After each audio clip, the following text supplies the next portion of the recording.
ത്രീയുടെ വണ്ണിന്റെയും ടൂയിലൂടെയും കഴിഞ്ഞപ്പോഴത്തേക്ക് എല്ലാവർക്കും എല്ലാം അറിയാം എന്താണ്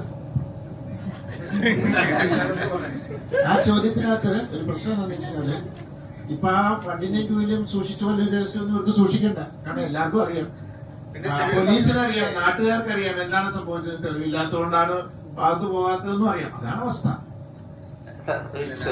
ഉദ്ദേശം ഞാൻ പറയാം. ഈ ടൂയിലൊക്കെ ചോദിച്ചോ പറഞ്ഞില്ലേ, അതുപോലെ ത്രീയിലെ കാര്യങ്ങൾ അറിയാൻ വേണ്ടി ചോദിച്ചാൽ അത് റാണിക്ക് അങ്ങനെ രഹസ്യങ്ങൾ ഇപ്പൊ സൂക്ഷിക്കേണ്ട കാര്യമില്ല. കാര്യം ഓൾറെഡി രണ്ടാമത്തെ എല്ലാ കാര്യവും പറഞ്ഞു. എന്തെങ്കിലും പറയാണ്ട്? വളരെ സന്തോഷം. ഈ ദൃശ്യം ഫ്രാഞ്ചൈസ് ഇത്ര വലിയ ഒരു ഫ്രാഞ്ചൈസായിട്ട് മാറിയത് വളരെ സന്തോഷമുണ്ട്. പിന്നെ May 21st റിലീസ് ആകുന്നതിൽ വളരെ സന്തോഷം. It's like A double dhamaka. ഈ റാണിയുടെ കാര്യം